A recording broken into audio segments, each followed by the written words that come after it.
niwe muririmbyi wa hip hop ukize kurusha abandi bose ku isi. Urugo rwe rutunze miliyari 3 z'amadolari. Yarize ntiyarangiza amashuri. Afite boîte de nuit muri Uganda kandi ni inshuti y'umuryango wa Barack Obama. Umuraperi Jay-Z yamaganye ikirego kivuga ko we ari kumwe na Sean Diddy Combs cyangwa se PDD bahaye ibiyobyabwenge umukobwa w'imyaka 13 mu birori hanyuma bakamusambanya ku ngufu hari mu mwaka wa 2000. Uwatanze iki kirego utaratangajwe amazina avuga ko ibingibi byabereye mu nzu yaberagamo ibirori byo gutanga ibihembo bya MTV Video Music Awards VMA i New York, kandi ngo umugore w'icyamamare utaravuzwe amazina nawe yarari aho ngaho icyo gihe ibi bikorwa bikorwa. Jay-Z ubu yinjiye mu kibazo cyafashwe nk'ibara cyangwa se ishyano ryaguye ubwo mugenzi we Sean Diddy Combs yashinjwaga ibyaha byinshi birimo gusambanya abagore n'abakobwa ku gahato ndetse no gucuruza abana b'abakobwa mu bikorwa by'ubusambanyi. Ni ibirego byinshi birimo no gutunga imbunda no gukoresha ibiyobyabwenge mu buryo bubi. Uyu PDD uba arafunzwe. Jay-Z nawe yaba agiye guhura n'ibibazo bikomeye. Turanavuga mu ncamake ku buzima bw'uyu muraperi w'umuherwe wabaye uwa mbere mu baraperi mu gutunga miliyari y'amadolari. Ni gute yakoreye amafaranga angana gutya? Tubahaye ikaze. Mu itangazo yasohoye, Jay-Z ubundi witwa Sean Carter mu izina rye rya nyaryo yamaganye ibi birego avuga ko ari uburyo bwo kumutera ubwoba. PDD ubu ngubu uri muri gereza utegereje kuzaburana nyuma yo gushinjwa ibyaha birimo gucuruza abantu, abakorera ibikorwa by'urukozasoni n'ibindi byaha. Nawe yahakanye ibi birego bishya ashinjanywa na Jay-Z. Uru rubanza rwatangijwe bwa mbere mu kwezi kwa 10 muri uyu mwaka, rusubirwamo ku cyumweru ruvugururwa hashyirwamo izina rya Sean Carter nk'uregwa. Iki kirego cyatanzwe n'umunyamategeko Tony Buzbee wo muri leta ya Texas hakurikijwe itegeko ryo mu mujyi wa New York ryashyiriweho gukingira abakorewe ihohotera rishingiye ku gitsina. Iri tegeko ni naryo ryakurikijwe hahishwe umwirondoro w'uwatanze ikirego. Uyu munyamategeko Buzbee ni umaze iminsi atangiza imanza zigiye zitandukanye arega Sean Diddy Combs icyaha cyo gufata abagore ku ngufu. Mu manza ze ntabwo avuga amazina y'ababikorewe. Uyu muraperi w'icyamamare muri hip hop ateganyijwe kuzaburanishwa ku itariki ya 5 y'ukwezi kwa 5 mu mwaka wa 2025. Mu itangazo ryanyujijwe ku mbuga nkoranyambaga, Jay-Z yagize ati umwunganizi wanjye mu mategeko yakiriye urwandiko rwo gutera ubwoba rwitwa urwandiko rwo kubaza cyangwa se guhamagaza rwaturutse kuri Tony Buzbee. Ati yakoresheje imibare ishingiye ku buremere bw'ibi birego ndetse n'uburyo abantu bashobora kuntekereza maze bituma nshakaho igisubizo, ariko aribeshya nta faranga na rimwe azabona. Jay-Z yongeyeho ko asanga ibi birego bishingiye ku rwango kandi asaba Buzbee kubyohereza mu rukiko rw'ubutabera aho guca mu nzira yo gushaka indishyi. Ati umuntu wese wakoze icyaha nk'iki ngiki ku mwana muto akwiye gufungwa, ntabwo ari ibintu byo kwihanganira. Abunganira PDD nabo bahise bagira icyo babivugaho. Itangazo ryashyizwe ahagaragara n'abunganizi ba Combs cyangwa se PDD riravuga ko isubukurwa ry'uru rubanza ari kimwe mu bikorwa byo kugerageza gukura amafaranga mu bantu b'ibyamamare bashyirirwaho ibirego by'ibinyoma. Iri tangazo ryemeje ko urubanza ruzerekana ko Combs ari umwere kuri ibi birego byose. Uyu nguyu yahanganye n'ibindi birego bigera kuri 30. Mu gusubiza ibyo ngibyo avugwaho, uyu munyamategeko Buzbee yagaragaje ifoto ye yambaye umwambaro wa gisirikare kuri Instagram, arenzaho amagambo avuga ko yahuye n'iterabwoba mu rugendo rwe rwo gukurikirana ubutabera. Yongeyeho ati ntabwo nzemerera umuntu uwo ari we wese kugerageza gutera ubwoba abakiriya banjye ngo bahagarike gukurikirana ibyabo. Ukuri ni umuti mwiza wo kwica ibinyoma kandi nzi ko izuba ry'ukuri ririmo kurasa, niko yavuze. Uwareze muri uru rubanza uburanirwa na Buzbee yamenyekanye gusa ku izina rya Jane Doe, ariko ntabwo ari izina rye nyakuri, niryo bamuhimbye. Avuga ko mu mwaka wa 2000 ubwo yari afite imyaka 13 y'amavuko yashutswe n'umuntu akamujyana mu birori bya VMA MTV Video Music Awards byabereye kuri Radio City Music Hall i Manhattan. Ibyo birego bivuga ko yegereye abashoferi b'imodoka zo mu bwoko bwa limuzine hanze y'inyubako ashaka kwinjira mu birori. Bivuga ko umwe muri abo bashoferi yamubwiye ko yahawe akazi na Combs kandi ko yujuje ibyo Diddy yashakaga byose. Uwari wahawe ako kazi uvugwa ubwo n'uwo wareze wari ukiri umwana icyo gihe, Jane Doe. Ibyo birego bivuga ko nyuma y'umugoroba uwo mwana yajyanywe mu birori byabereye mu nzu y'ibirori izwi nka White House. Avuga ko akigera muri ibyo birori yasabwe gusinya inyandiko avuga ko yari amasezerano yo kugira ibanga. Ubwo ni amasezerano yemera ko ibibera aho ngaho atazigera bitangaza. Uru rubanza ruvuga ko uwo mukobwa yabonye ibyamamare byinshi muri ibyo birori kandi akabona uko bakoresha ibiyobyabwenge cyane birimo na cocaine. Umukozi umwe ngo yamuhaye ikinyobwa cyatumye yumva atameze neza maze ajya mu cyumba kuruhuka. Nyuma y'igihe gito nk'uko bigaragara muri urwo rubanza, Combs cyangwa se Diddy na Carter, ubwo ni Jay-Z, ngo binjiye muri icyo cyumba bari kumwe n'umukobwa w'icyamamare bise B. Jane Doe avuga ko yahise amenya abo bantu batatu b'ibyamamare. Uru rubanza ruvuga ko Diddy yamwegereye afite amaso y'umururumba, aramufata ngo aramubwira ati witeguye gukora ibirori. Jay-Z ngo yamufashe ku ngufu mu gihe uwo mukobwa w'icyamamare bise B yarebaga mbere y'uko Diddy nawe amusambanya. Jane Doe avuga ko yagerageje kwirwanaho ariko biramunanira. Ibi ngo byararangiye ahita ahunga yiruka. Uru rubanza rurimo gusaba indishyi zitatangajwe mu buryo burambuye. Rukavuga ko uwareze akomeje guhangana n'ihungabana yatewe n'ibyamubayeho ndetse n'ububabare bwo kwibasirwa n'ihohoterwa avuga ko yakorewe. Mu itangazo rye, Sean Carter cyangwa se Jay-Z washakanye n'umuhanzikazi Beyonce banafitanye abana batatu yagize ati jye n'umuryango wanjye tubabajwe cyane n'ibyo binyoma. Ati jye n'umugore wanjye tuzicarana n'abana bacu, umwe muri bo uri mu kigero cy'aho inshuti ze zishobora kubona ibirimo kuba mu itangazamakuru bakamubaza ibibazo kuri ibi birego. Ati ariko tuzabasobanurira ububi n'uburyarya bw'abantu. Jay-Z ni umuherwe cyane kubera ko ubu batunze miliyari 2,500,000 z'amadolari. Niwe muraperi ukize kurusha abandi bose ku isi. Jay-Z na P. Diddy bombi ni abagabo babaye abaherwe babikesha gucuruza ibyishimo cyangwa se umuziki. Bombi batunze za miliyari. Aya mafaranga Jay-Z yayabonye ate? Muri ubu buzima ibintu byiza bibaho kurusha ibindi byose ni ibintu udashobora kubona, udashobora no gukoraho. Ni ibintu wumva ukoresheje umutima. Iyo ni imwe mu mvugo zamenyekanye cyane z'umwanditsi w'umunyamerikakazi Madame Helen Keller. Helen Keller niwe muntu wa mbere wari ufite ubumuga bwo kutumva no kutabona wabashije kubona impamyabumenyi y'icyiciro cya 2 cya kaminuza mu buvanganzo. Igihe yavugaga ko ibintu byiza kurusha ibindi byose ku isi ari ibintu bidafatika ntibinagaragare, yashakaga kuvuga amarangamutima, ibyishimo, umunezero, urukundo, amahoro. Nibyo bintu byiza kuruta ibindi byose byo ku isi, kandi koko ntibigaragara, ntibinafatika. Ni ibintu abantu biyumvamo ku buryo no kubisangira bigoye. Buri wese abyumva ukwe. Ibi bintu ni nabyo bihenze kurusha ibindi byose ku isi. Bisa naho za miliyari z'amadolari aka kanya zirimo kuzerera ku makonti muri banki zigamije kugura kimwe muri ibi bintu. Ibi bishobora gusobanura impamvu bamwe mu bantu binjiza amafaranga menshi hafi buri segonda kandi nta gikoresho na kimwe gifatika bakoze ngo abantu bakigure. Ari abakinnyi bakina umukino uwo ari wo wose ndetse n'abanyamuziki. Aba nta kintu na kimwe gifatika bagurisha. Ibyishimo byonyine nibyo bagurisha, kandi ibi bicuruzwa byabo turabirwanira.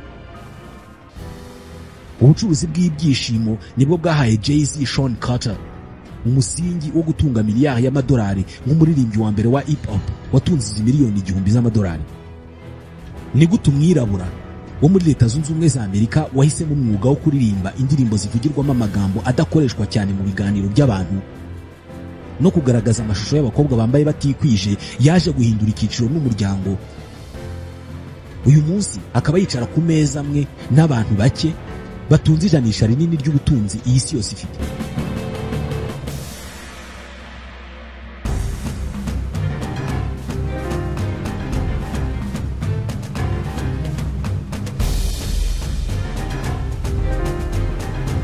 uyu yitwa Jazz O, ni umugabo utunganya umuziki wakoranye na Jay-Z.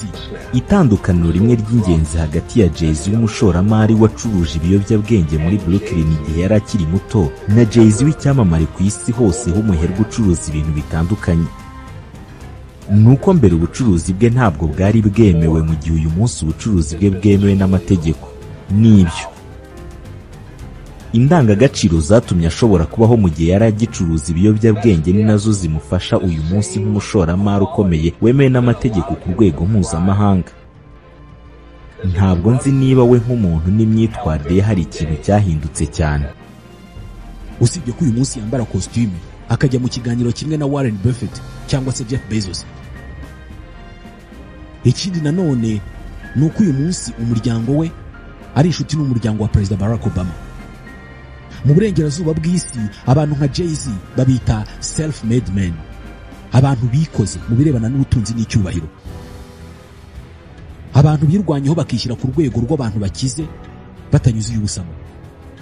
Uyu Jay-Z ntabwo yize muri Yale, ntabwo yize muri Harvard, Duke, Cambridge cyangwa se indi kaminuza ikomeye.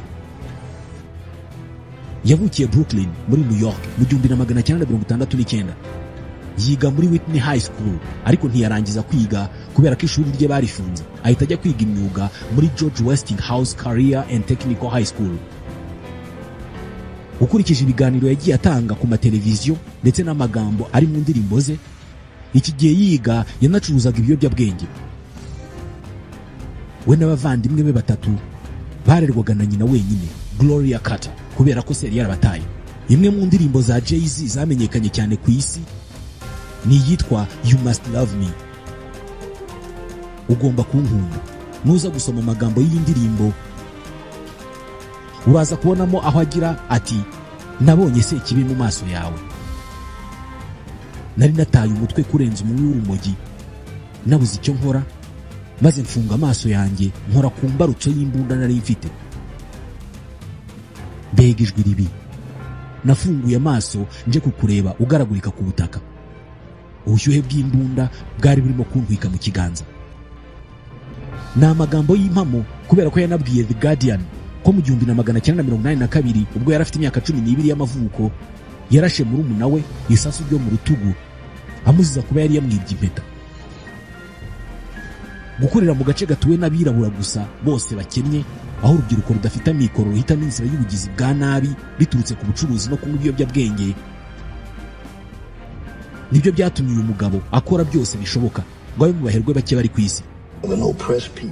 Abantu bakomoka mu miryango cyangwa mu bwoko bwatotejwe cyane, iyo hagize umwe muri bo uzamuka akagera ku rwego runaka rwo hejuru akabona amikoro, aba yumva hari ideni afitiye abo mu bwoko bwe. Bisa na bya bindi benshi bavuga ko umuntu udakomoka mu muryango ukize aba akwiye gukora ku buryo umuryango ukize uzamukomokaho. Yatwaye ibihembo biruta ibindi byose mu muziki byitwa Grammy Awards 24. Ni umuhanzi wa 10 ku isi watwaye Grammy Awards nyinshi. Mu njyana ya hip hop nta umurusha usibye Kanye West bakurikirana. Yagurishije miliyoni zibarirwa mu magana z'amakopi ya album. Yakoze album zirenga 15 z'indirimbo ziri za mbere ku ntonde z'indirimbo nziza mu isi. Mu myaka 10 yubatse ibikorwa bifite agaciro ka miliyoni 500 z'amadolari. Mu 1996 nibwo yasohoye album ya mbere Reasonable Doubt. Yari amaze gutangiza inzu itunganya umuziki yitwa Rockefeller afatanije na Diamond Dash. Mu 1997 igice kinini cy'inzu bakigurishije n'indi yitwa Def Jam Recordings kuri miliyoni 1,500,000 by'amadolari.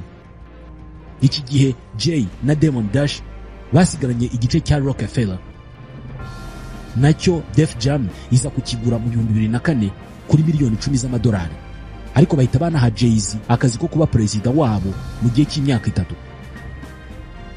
Barabibonaga ko ari hejuru y'ibyo kuririmba.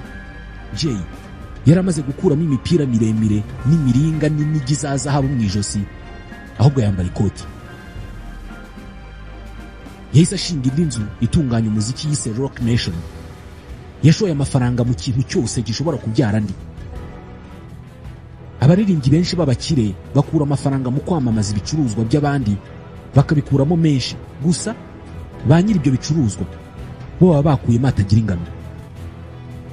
Uyu we yafashe icyemezo cyo gukorera amafaranga ye aho gufasha abandi gukorera yabo.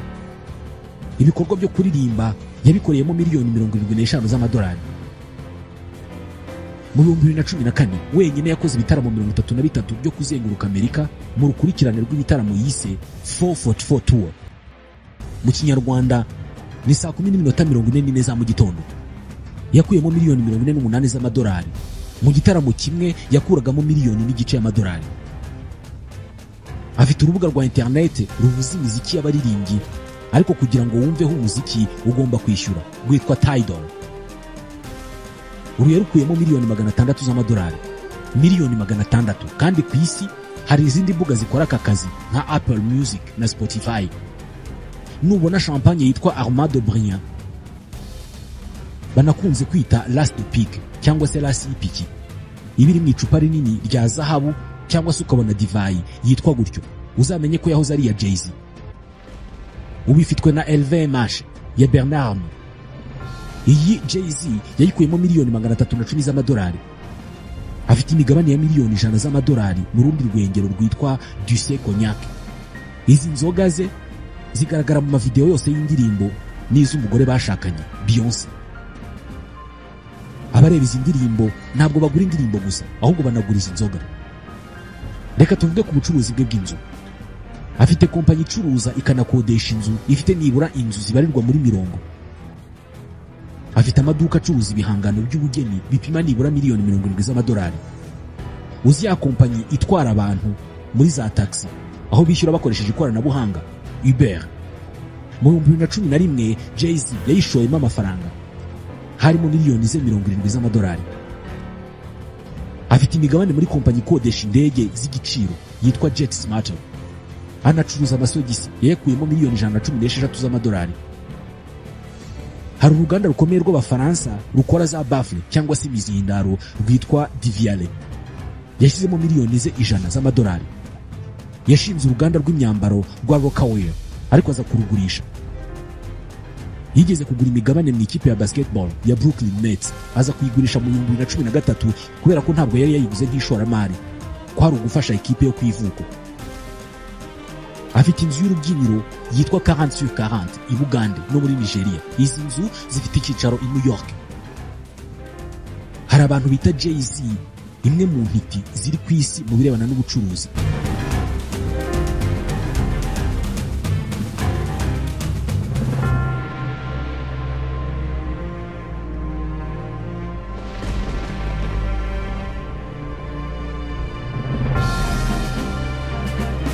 Yabaye umwe mu bavuga rikumvikana muri iyi si, ku rwego hari amagambo avuga abantu bakayasubiramo bakayaririmba nk'uko baririmba imirongo yo muri Bibiliya. Twese turi bamwe, twese dufite amarangamutima amwe hatitawe ku uriwe cyangwa ku ukomoka. Twese uko twakabaye twifuza gutera imbere kandi duhuje ubwoba bwo kutabigeraho. Buri wese muri twebwe bimuha gutekereza ko abe bamuretse. Buri wese muri twe yifuza gukundwa. Gusa birakwiye ko buri wese agira ukwizera ko ashobora gucecekesha amajwi yose amusakuriza, kubera ko nicyo kintu kizagufasha mu buzima bwose. Buri gihe uzabona abantu bafata ubwoba bwabo bwose n'ibikorwa by'urucantege byabo bakabikujugunyaho. Ibyo ugomba kubyitondamo. Ugomba kwitondera abantu bakubwira ko ibi utabishobora. Wowe ujye wibaza impamvu utabishobora. Bashobora kuba baragerageje bikabananira, ariko ntabwo ari wowe byananiye. Nari mfite marume wahoraga ambwira ko ntazigera ngurisha albumu miliyoni, ariko nagurishije albumu miliyoni inshuro zigera kuri miliyoni. We yafataga ubwoba bumurimo agashaka kubunshyiramo. Hari abantu bumva aya magambo nk'abumva isengesho. Uyu munsi nyiri kuyavuga atunze miliyari 2,500,000. Mu 1998 ubutunzi bwa Jay-Z bwari miliyoni 52 z'amadolari. Mu 2004 yari amaze kugira miliyoni 284. Urugo rwe rufite ubutunzi bwa miliyari 3 z'amadolari kubera ko umwamikazi wa pop yashakanye nawe, Beyoncé, atunze miliyoni 500 z'amadolari. Uyu muherwe hari abantu bamwizera nk'abizera idini runaka. uku gushinjwa gusambanya umwana w'imyaka 13 bishobora kumugiraho ingaruka ku birebana n'urukundo abantu basanzwe bamufitiye. Niyo mpamvu nawe arimo gukora byose ngo iki kibazo agisohokemo neza. Ubu rero yasabye urukiko ko uwamureze atakomeza guhishwa, kubera ko nk'uko twabivugaga mu kanya bamuhaye izina rya Jane Doe, ariko ntabwo ari ryo zina rye nyakuri. Jay-Z arashaka ko umwirondoro w'uyu muntu washyirwa hanze akamenyekana. Mu nyandiko yagejejwe ku rukiko yatangajwe na E-News, umunyamategeko wa Jay-Z Alex Spiro yavuze ko umukiriya we asaba ko ikirego cyahagarikwa cyangwa se uwagitanze akagaragaza amazina ye nyakuri. Ukuri ni ukuri. Guhisha umwirondoro w'uwandeze ntibijyanye n'amategeko agenga ubutabera, ubunyangamugayo cyangwa se amategeko agenga imanza mu rwego rw'igihugu. Iyi nyandiko ivuga kandi ko uyu mugabo wa Beyonce asanzwe afite izina ridafite inenge, kandi ko atigeze aregwa cyangwa se ngo avugweho gukora ikosa iryo ari ryo ryose rishingiye ku mibonano mpuzabitsina. Ibi birego birakabije cyane kandi biteye isoni ku buryo mbasaba mbinginga ngo mujyane iki kirego mu nkiko nshinjabyaha aho kubijyana mu nkiko mbonezamubano. Umuntu wese wakoze icyaha nk'iki ngiki ku mwana muto akwiye gufungwa, si byo se? Abo bikekwa ko aribo bakorewe icyo cyaha bagomba guhabwa ubutabera nyakuri. Niba ibyo birego bifite ishingiro, nibatanga ikirego mu rukiko nshinjabyaha. Nibyo Jay-Z yanditse. Yanashinje umunyamategeko w'umurega Tony Buzbee wo muri Texas gukora ubukangurambaga bugamije gushaka kuriganya amafaranga. Kuva mu mezi ashize avuga ko yamwoherereje ibaruwa imuhamagaza mbere y'uko ikirego gitangira. Jay-Z yanditse ati wakoze ikosa rikomeye cyane mu gutekereza ko ibyamamare byose bikora kimwe. Ndi umugabo wageze ku nsinzi avuye Brooklyn. Twe ntabwo dukina mwe n'iyo mikino. Dufite amahame akomeye y'icyubahiro tugenderaho. Aya nayo ni amagambo y'uyu mugabo wa Beyonce. Ibi birego Jay-Z ashinjwa biraremereye, kubera ko yabonye abagabo barenze umwe bahoze ari ibyamamare bahananutse bakava aho bari bari mu birebana n'ubutunzi, bakisanga ubutunzi bwabo bwabashizeho ndetse bakisanga bashyizwe mu gihome. Urugero ni R. Kelly, Sean Diddy Combs nawe utegereje kuburana.